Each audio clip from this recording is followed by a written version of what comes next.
At this point, I would like to introduce my husband, JR Prahl. And we have 2 past residents and a current resident who we will be talking with. We have Megan Wilson and Vanessa Thomas and Angela Crane.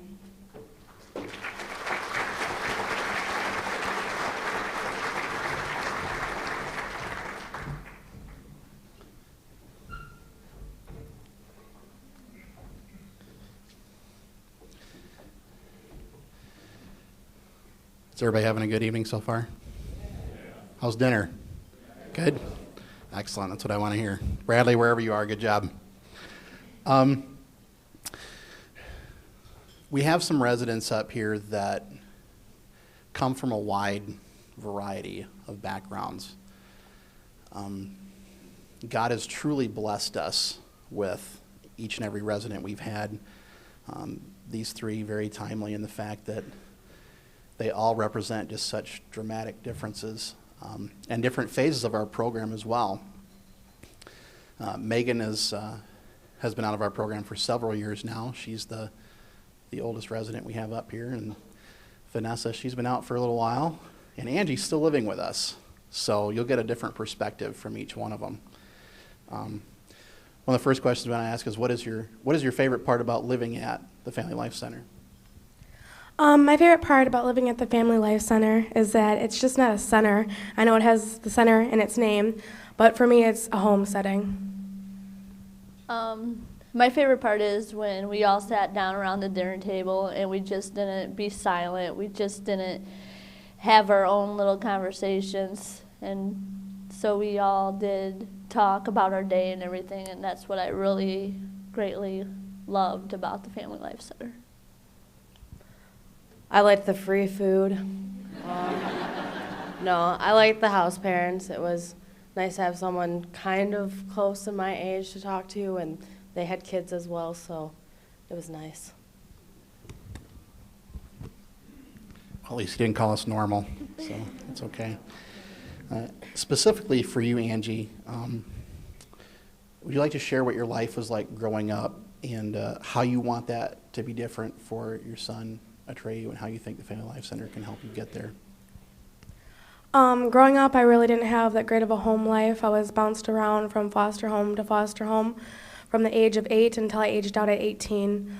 My mom and dad were never married, and it's just, growing up was a very rough, hard life. And I want that exact opposite thing to happen for my son Atreyu. And the Family Life Center can help me get there by the counseling that they provide and the goal setting and just like the marriage counseling and everything like that. All that helps get to that goal of not reliving my past and my history. You can go ahead and get it. I can project not that good.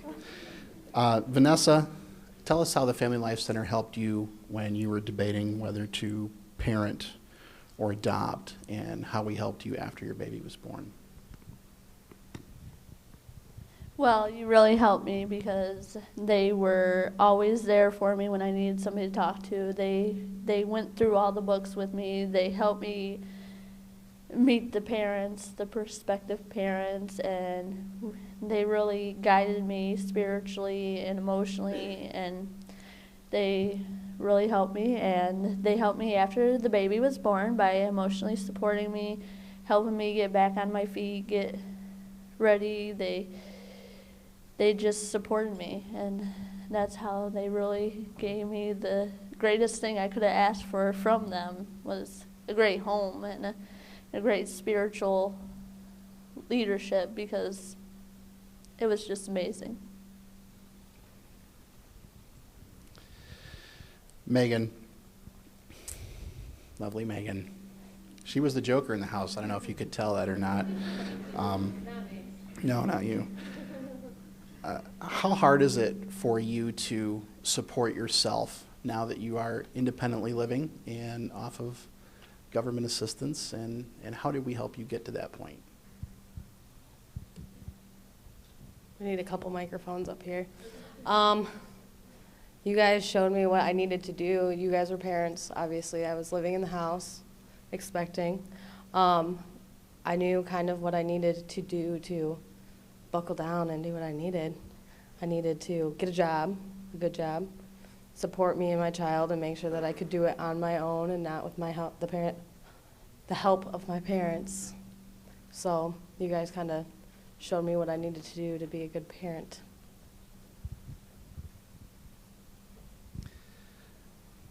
This question kind of goes for everybody. How is the baby's father involved in each of your situations, and what does that mean? The baby's father is involved. We're actually engaged, and Avery is living with the second set of house parents, and I think that's the greatest thing because we are close enough so he can come over and see his son, Atreyu, and we can have communication, and he can go through the same things that I'm going through with like the counseling and the marriage counseling and just the one-on-one time with either Cal or Judy or Rochelle and JR. Just to touch on that, it's something that I just want to bring to everybody's attention. It didn't make it into the program, but where are Cal and Judy Borson? Where are they at in the room? Stand up, guys. Come on. These are our assistant house parents. Through our various ministry contacts and just talking in different churches, we ran into this couple that has a real heart for young men, especially. And they wanted to get involved, and they jumped in with both feet right away. They now have 2 of our current residents, their fiancés, are living with them in their own home.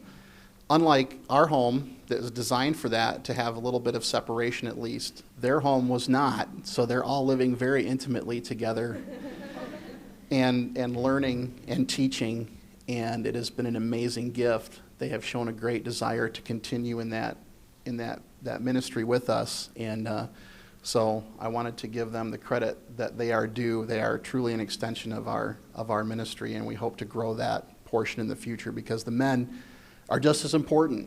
We need men to stand up and be men of God and to take their place in the family.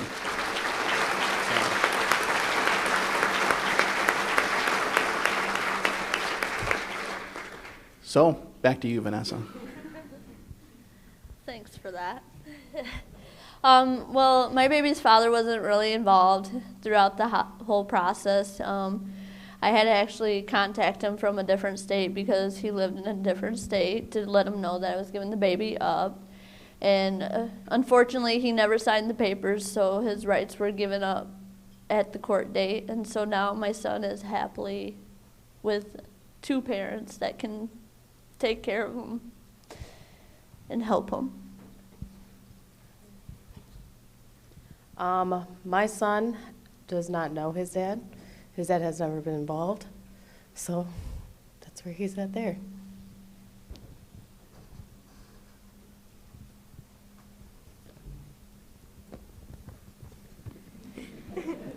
Few extras. Same question to everyone again. How have you seen your relationship with God grow during your time at Family Life Center and after Family Life Center? Before I moved into the Family Life Center, I knew about God, but I didn't know him. And I feel like through our various Bible studies that I have with Cal and Judy, and even our devotions after dinner with Rochelle and JR, I've grown to know Christ and love Christ and accept Christ as my Savior.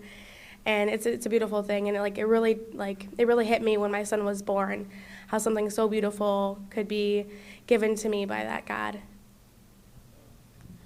My spiritual life was not really the best spiritual life before I came to the Family Life Center, and then they helped me. I went to a Bible study the first Wednesday I was there, and I thought it was awesome. And those were some good times where I had Rochelle and JR to help me through the devotions during the dinner table, and we prayed every night, and my faith in God just became stronger. And it really showed me how strong it was when I went on that court date and I released my son up for adoption, and I thank God for that every day, and I am happy to announce that I have joined a church, and I got rebaptized, and it was the most awesome experience that I could have asked for.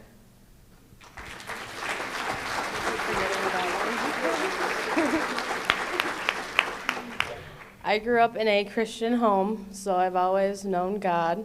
I wouldn't say I always accepted him, though, but I definitely do accept him now, and I try to raise my son in a Christian home, so.